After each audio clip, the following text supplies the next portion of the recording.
खतरा यह है कि नदी अपना रास्ता बदलने वाली है। अब शहर को बचाने का सिर्फ एक तरीका बचा है, नदी के किनारे बने बाढ़ रोकने वाले बांध को उड़ाना होगा ताकि पानी शहर की बजाय पास के छोटे कस्बों की तरफ निकल जाए। मैसन ने इस बार उसकी बात पर भरोसा कर लिया। वह सेना के साथ उस बांध की तरफ निकल पड़ा। उनकी योजना थी कि पहले वहां रहने वाले लोगों को सुरक्षित जगह भेजा जाए। समय बहुत कम था, इसलिए वे सीधे बांध की तरफ बढ़ने लगे। अचानक उनकी गाड़ी के सामने रास्ता बंद मिला। जैसे ही सब लोग नीचे उतरे, खेतों में छिपे सैकड़ों लोग बाहर निकल आए और उन्होंने चारों तरफ से उन्हें घेर लिया। अभी गांव का मुखिया सामने आया। उसने साफ कह दिया कि वे किसी को अपना घर तबाह नहीं करने देंगे। टीवी पर नेताओं ने कहा है कि सब कुछ ठीक है, इसलिए जब तक उन्हें मार नहीं दिया जाता वे यहाँ से कहीं नहीं जाएंगे। भोली ने उन्हें बहुत समझाया कि बाढ़ कभी भी आ सकती है, लेकिन किसी ने उसकी एक नहीं सुनी। मजबूर होकर भोली और उसकी टीम को वहाँ से वापस लौटना पड़ा। शहर की तरफ आते समय उसने देखा कि पुल के नीचे पानी बहुत तेजी से बढ़ चुका है। पुल के किनारे बड़ी संख्या में चूहे भागते हुए दिखाई दे रहे थे। ये सारे संकेत बता रहे थे कि विनाशकारी बाढ़ अब बहुत करीब है। उधर शहर के लोग अपनी अपनी तैयारी में लगे हुए थे। इसी बीच ऊपर बने बड़े जलाशय में एक हाई लेवल बोट रेस चल रही थी। मैसन को लगा कि ये रेस तुरंत रोकनी होगी, लेकिन वहाँ के मैनेजर ने कहा कि उसके पास इतना अधिकार नहीं है। ये रेस ऊपर से मिले आदेश पर हो रही है। मैसन के पास कोई और रास्ता नहीं था। वह सीधे सेना के कैंप पहुंचा। उसे उम्मीद थी कि बाढ़ आने पर सेना पूरी तैयारी के साथ लोगों की मदद करेगी, लेकिन वहां पहुंचकर उसने देखा कि सेना के पास रेत से भरे बोरे तक नहीं है। यह देखकर वह गुस्से से आग बबूला हो गया और जनरल मार्क को जमकर डांट लगाई। उधर भोली 10 साल से अपने घर नहीं गई थी। उसने अपनी माँ को कहा कि तुरंत ऊपर वाली मंजिल पर चली जाए, लेकिन उसकी माँ टीवी पर नेताओं की बातों पर भरोसा कर चुकी थी। उसने घर छोड़ने से साफ मना कर दिया। उसी बीच शहर के अस्पताल में एक नर्स ने देखा कि अस्पताल के पीछे का बगीचा पानी में डूब चुका है। वह भागकर डीन के पास पहुंची और बोली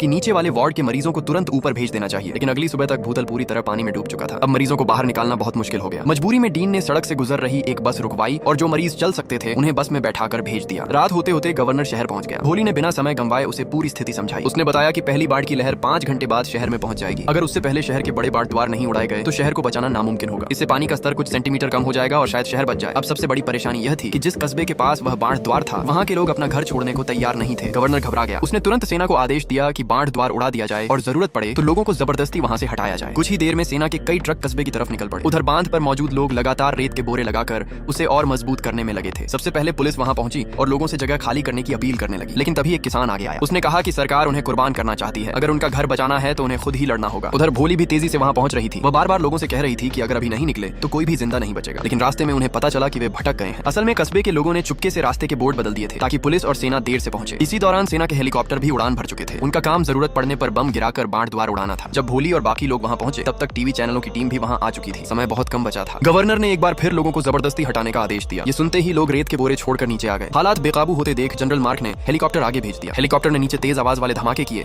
ताकि लोग डर कर भाग जाएं, लेकिन लोग उल्टा बांध की तरफ और दौड़ पड़े। मजबूर होकर गवर्नर ने पूरी टीम को वापस लौटने का आदेश दे दिया। वापसी में शहर के एक पुल पर उनका ट्रक जाम में फंस गया। भोली नीचे उतरी और पुल के नीचे का पानी देखने लगी। उसी दौरान वह उस लड़की से संपर्क करने की कोशिश करती रही जो गवर्नर तक खबर नहीं पहुंचा पाई थी। तभी उसे एक पुरानी तस्वीर मिली जिसके पीछे एक पता लिखा था। वह अपने कुत्ते को लेकर उस पते की तरफ निकल पड़ी। पूरी सड़क सुनसान थी। अचानक उसका कुत्ता भागने लगा। पीछे पीछे दौड़ने पर पता चला कि चिड़ियाघर से कई घोड़े